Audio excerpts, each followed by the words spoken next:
ቢግ ኢሹ ነው። ባይዘ ገንዘብ ቢግ ኢሹ ነው። እኔ አሁን አንድ ሀገር ሄዳለሁ አይደል? ውጭ ሀገር ሄዳለሁ። 3 ቀን ኮንፈረንስ አደርጋለሁ። ሰው ይፈወሳል፣ አጋንንት ይወጣል፣ በሽተኛ ይፈወሳል፣ ሰው ጌታን ይቀበላል፣ ሁሉ ሰው ይጽናናል። ፕሮግራሙ ሲያልቅ ሁሌ ፈንድሬዝ አደርጋለሁ። ለአገልግሎቴ የምትደግፉ ሰዎች ገንዘብ ጠይቃለሁ።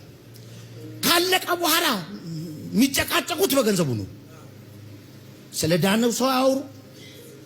ኢሹ ነው ይሄ።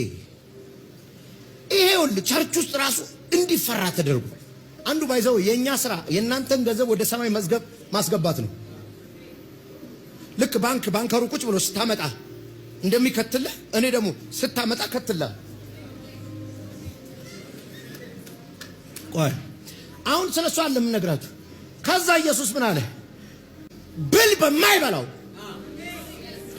ሌባም በቆፍሮ በማይሰርቀው ዝገትም በማያቅጠፈው ቦታ አስቀምጠው። እንዴ የት ነው እሱ? የት ወጋገን? ይሄ ቀንዳሙ በሬ ያለበት ባንክ ምንድነው? ዘመን ነው። አረ ይበላዋል። እዛ ስታስቀምጠው ይሄ ገንዘብ እዚህ ይቀንሳል። እዛ ከተተዋለ ሰማይ ቤት ሰማይ እንዴት ነው የሚከተተው? ሌላ ቀን ነግራቸዋል። ለድሃ ስታበላ፣ ስትረዳ፣ ስትሰጥ፣ ለቸርች ስትሰጥ ወደ ሰማይ መዝገብ። አንዱ ባይዘው የኛ ስራ የእናንተን ገንዘብ ወደ ሰማይ መዝገብ ማስገባት ነው።